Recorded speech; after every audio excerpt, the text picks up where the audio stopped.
Merci Nathalie, bonjour à tous, bonjour aux collègues que je n'ai pas vus depuis longtemps sur le patrimoine des lycées, puisque je les ai abandonnés pour me consacrer au patrimoine industriel, mais peut-être que j'y reviendrai. Donc nous allons vous présenter en fait la philosophie et la méthodologie d'histoire de Bahut.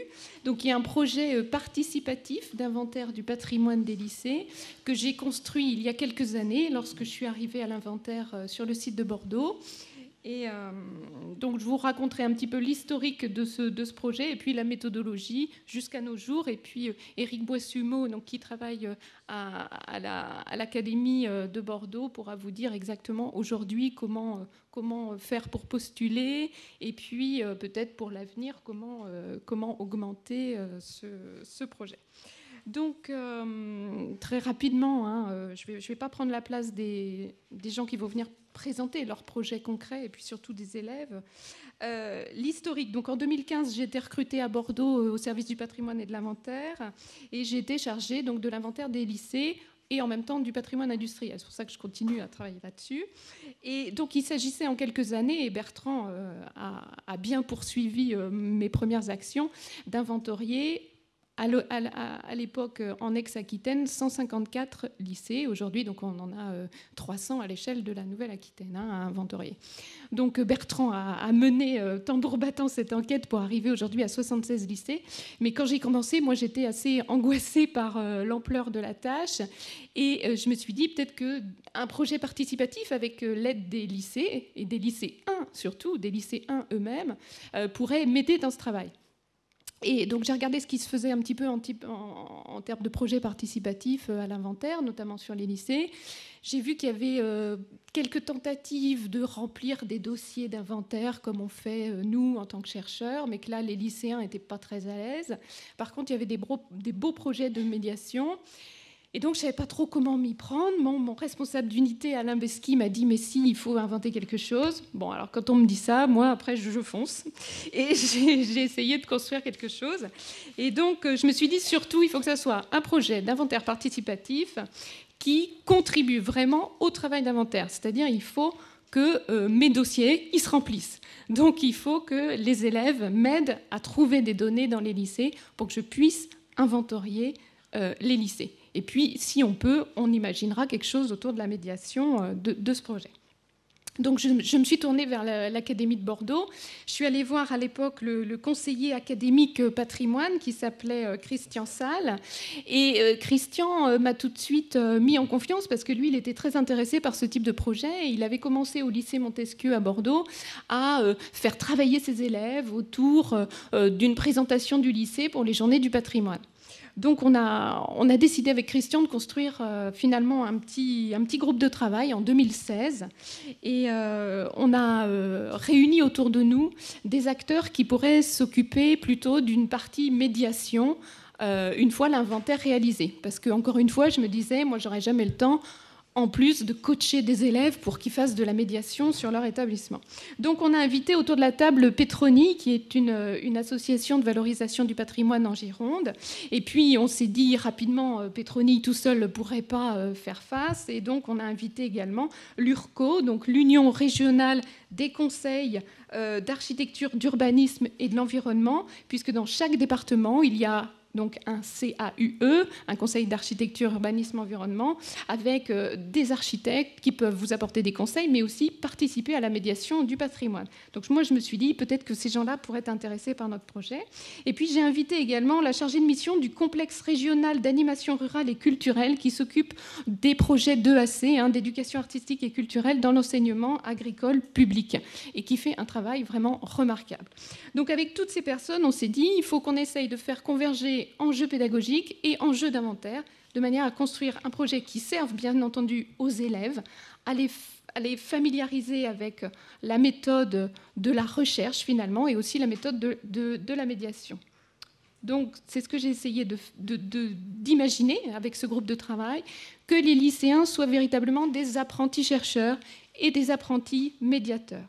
Donc on a imaginé un projet en 2 temps, avec un temps où les élèves seraient amenés à faire de la recherche, comme un chercheur qui s'intéresse à un lycée et qui y vient pour la première fois. Et puis, dans un deuxième temps, ferait de la médiation. Alors j'ai imaginé ça, je l'ai soumis au groupe, et puis finalement tout le monde a validé les choses. Restait à trouver un nom pour ce projet, et donc moi j'ai réfléchi, déjà je me suis dit quand j'étais lycéenne, j'allais au bahut. Donc j'ai pensé à ce mot, et puis je me suis dit finalement Viollet-le-Duc, on en a parlé ce matin, dans son dictionnaire raisonné de l'architecture, à l'entrée bahut, pour parler des bahuts de famille, il dit que c'est un élément à transmettre de génération en génération et qui peut être riche de trésors. Alors je me suis dit que ça serait parfait d'appeler notre projet Histoire de bahut. Alors au début j'avais imaginé bahut de famille, ils m'ont dit personne ne va rien comprendre à ton truc. Donc on s'est dit Histoire de bahut, ça c'est plus cohérent. Donc on a construit avec le rectorat une sorte de fiche action où on a résumé ce qui pourrait se faire dans le cadre d'une classe qui travaillerait pendant 1 an. Donc, selon un temps de sensibilisation à la recherche et puis un temps de restitution, comme je disais tout à l'heure. On s'est dit qu'une classe qui débute en septembre doit faire des recherches jusqu'au mois de mars et puis après passe au volet médiation avec l'aide soit de Pétronille en Gironde, soit d'un architecte du CAUE dans le département qui serait concerné par l'établissement. Et donc pour construire ce volet recherche avec les élèves, je me suis dit il faut tout simplement qu'ils essaient de faire une enquête comme moi je la fais quand je viens dans un lycée. C'est-à-dire déjà chercher où est-ce qu'il y a des archives. Est-ce qu'il y a des témoins qui peuvent raconter des histoires sur le lycée? Est-ce qu'il y a une association d'anciens élèves? On leur propose également une consultation aux archives départementales. Et là-dessus, quand j'ai demandé aux archives départementales s'ils voulaient s'intégrer dans le projet, j'ai tout de suite des réponses enthousiastes. Et donc, les élèves peuvent, si ça s'y prête, aller passer quelques moments, faire un atelier aux archives départementales pour découvrir des archives qui concernent leur établissement. Alors, après, moi, je viens dans le lycée en collaboration avec le médiateur qui a été choisi, soit Pétronille, soit un architecte du CAUE.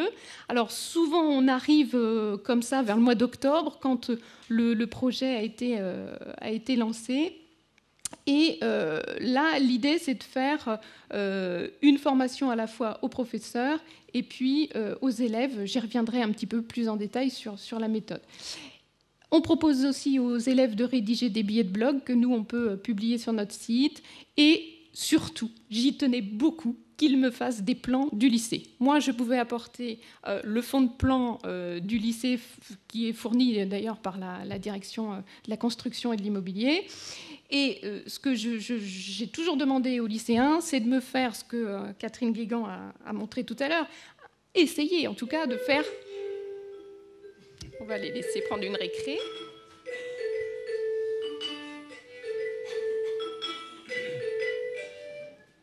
Voilà. Donc, ce que je voulais absolument qu'ils fassent, les lycéens, ce que je leur demande toujours, c'est d'essayer de faire un plan chronologique, un plan masse chronologique avec les dates de bâtiments, et puis un plan avec les différents architectes intervenus. Donc, ça montre aussi l'exigence qu'on a à l'inventaire et qu'on va leur demander, c'est-à-dire d'essayer de trouver les données qui vont pouvoir permettre de faire ces plans. Et puis, éventuellement, un peu raconter l'histoire du lycée. Ensuite, une fois qu'ils ont, on l'espère, trouvé des éléments d'information sur leur établissement, pendant à peu près 2-3 mois, va venir régulièrement donc, un médiateur pour les former à la médiation, écrire un scénario de visite, les former à la technique de guidage et bien sûr faire des répétitions. Donc, très concrètement, d'un point de vue opérationnel, comment ça se passe en fait? Le rectorat publie, donc ça je vous parle de la méthodologie en ex-Aquitaine, qui est en train de s'étendre sous des formes différentes en ex-Limousin, ex-Poitou-Charentes. Mais en ex-Aquitaine et jusqu'à aujourd'hui, ça fonctionne comme ça. On a une fiche action qui est publiée sur le site web du rectorat en juin, qui présente donc ce que je vous ai dit, hein, la méthode en 2 temps. Et puis en septembre, on voit quels sont les lycées qui postulent. Alors chaque année, depuis qu'on a lancé Histoire de bahut en 2016, on a à peu près 5 ou 10 candidats, sachant qu'il y a une sorte de noyau dur de candidats qui ont expérimenté Histoire de bahut une fois et puis qui ont voulu redoubler, puis qui ont voulu tripler et qui finalement chaque année rentrent dans le dispositif. Et donc on fait une demi-journée de formation pour l'équipe enseignante d'abord, et là je tire mon chapeau à une référente, Régine Vidal, qui a été choisi par le rectorat et moi-même pour accompagner au plus près les enseignants de ce travail et puis leur faciliter les choses pour les aiguiller sur la façon dans le lycée dont on peut organiser ça, les supports horaires également, essayer de désangoisser un peu l'équipe qui se lance un peu à l'inconnu dans ce genre de dispositif. Alors, le contenu, eh bien, ça résume un peu ce qu'on a dit un peu ce matin. Et puis, surtout, je me suis aidée de ce que j'avais fait pour l'exposition que vous pourrez voir ce soir. Exposition donc, que j'ai conçue d'abord à Bordeaux et puis qui a été enrichie par mes collègues aujourd'hui. Mais vous verrez dans l'exposition, hein, on essaie de retracer un peu en grande période l'architecture des lycées au niveau national. Donc, c'est ça que je présente à l'équipe enseignante. Et puis, l'après-midi, on fait un TD, alors soit donc avec Petroni, soit avec un architecte du CAUE, et puis tous les deux, on essaie de raconter un peu la même chose aux élèves, de les former à l'inventaire, et puis de recueillir leurs questions, et puis surtout de dédramatiser l'idée qu'ils vont devoir être devant du public pour les journées du patrimoine. À cette occasion, on fait aussi une balade dans le lycée pour essayer de voir un peu, eux, ce qu'ils savent déjà du lycée, si on peut imaginer qu'ils pourraient le regarder comme un élément de patrimoine, ce qui n'est pas tout de suite évident. Comme ça, on voit aussi comment fonctionne la classe. Et puis, moi, ça me permet de prendre des photos et de tout de suite aller verser ça pour mon dossier d'inventaire, évidemment, qui est toujours mon objectif.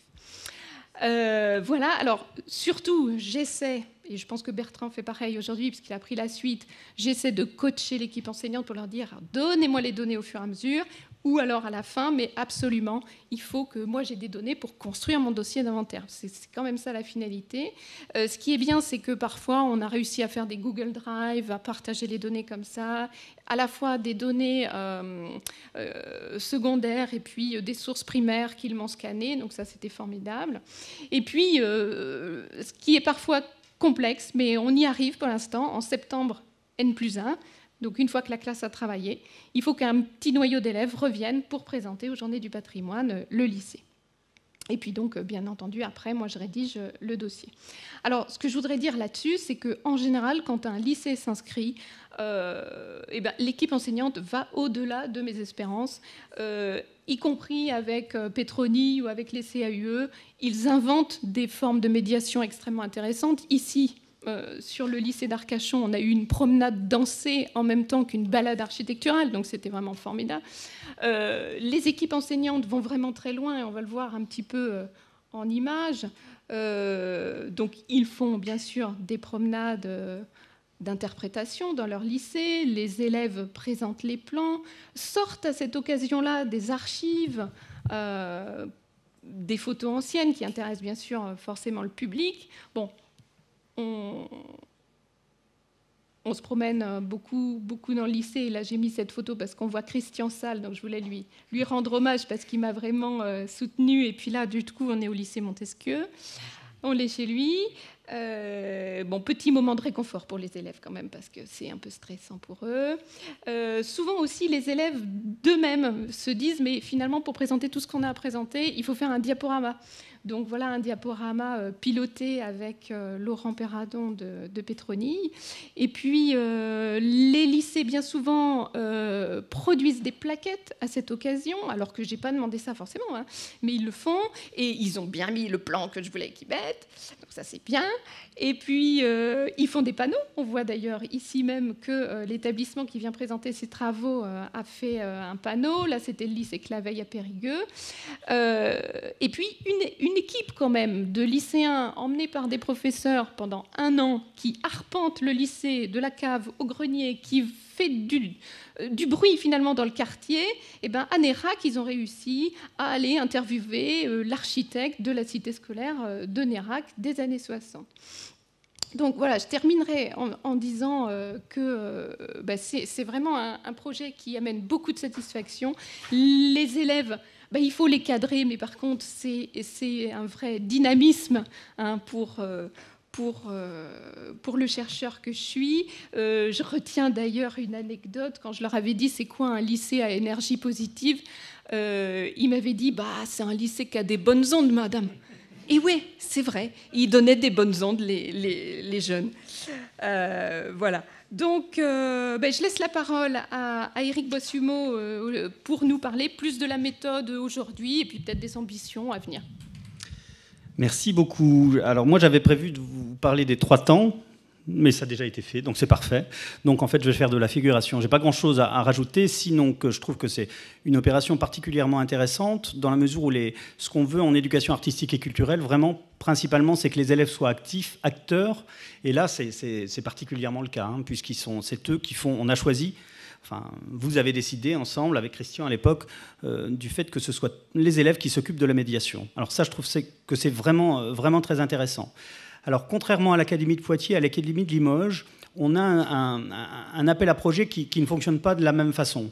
Nous, on a beaucoup de projets clés en main, c'est pas très beau, mais en tout cas des projets qui sont déjà conçus par avance, c'est le cas d'Histoire de Bahut, et qui sont proposés donc au printemps, tu l'as dit tout à l'heure, aux établissements qui s'inscrivent. Enfin, des enseignants s'inscrivent sur ce dispositif et il y a un cahier des charges, hein, il y a une marche à suivre. Et c'est à partir de ces inscriptions qu'on décide après ensemble de la retenue ou pas des établissements sur ce parcours. En éducation artistique et culturelle, ce qui est important pour nous, pour que ce soit labellisé, si je puis dire, éducation artistique et culturelle, il faut vraiment qu'il y ait ces 3 piliers, du voir, du faire et du rencontrer. Et là, on a réuni tout ça, c'est pour ça que c'est particulièrement intéressant. Alors vous avez peut-être vu, vous êtes au courant, cette année, en août, notre beau et grand ministère a décidé de faire une nouvelle journée qui s'appelle Lever les yeux, qui est en amont des Journées européennes du patrimoine. Alors c'est venu très très tard, ce qui fait qu'en septembre, quand on a écrit à tous les lycées pour leur dire qu'il fallait absolument qu'ils fassent quelque chose avec le patrimoine de proximité, évidemment ils n'ont pas réagi, c'était déjà trop tard. Mais je pense qu'on va pouvoir travailler sur cette opération au moins pour l'année prochaine et puis dans les années à venir. Ce qui est intéressant pour nous, c'est qu'on sera du coup sur un dispositif sur du temps scolaire. Donc on pourra tout à fait imaginer une histoire de Bahut, mais le vendredi, ce sera sans doute où on pourra en faire bénéficier les élèves d'abord, qui n'ont pas participé, tout en gardant cet esprit de médiation, etc. Donc je trouve que c'est plutôt intéressant, même si cette année c'est tombé très tardivement. Voilà, j'en ai à peu près terminé. Je voudrais, oui, quand même dire que, après, l'intérêt de ce dispositif pour moi, c'est qu'il puisse s'élargir. Aujourd'hui, alors d'abord, il y a eu la réforme du lycée, ce qui fait que cette année, ça va être un petit peu compliqué. Et puis, de mon point de vue, il ne concerne pas assez d'établissements. Donc, on est en train de réfléchir à peut-être des modalités, peut-être deux manières de faire pour Histoire de Bahut, une manière avec vraiment l'inventaire, enfin tout ce que vous avez déjà fait, puis peut-être pour les 76, c'est ça, 76 lycées dont l'inventaire a déjà été fait, peut-être qu'avec ces lycées, on peut travailler sur une médiation plus light, pardon pour ce mot, mais en tout cas, voilà. Parce que c'est vrai que pour nous, ce qui est important, vous savez, on a comme mot d'ordre le 100% éducation artistique et culturelle, donc toucher le plus d'élèves possible. Et pour ça, c'est vrai qu'on a à cœur de toucher le plus de lycées possible, dans l'Académie de Bordeaux en tout cas. Voilà. Merci à tous les deux. Merci.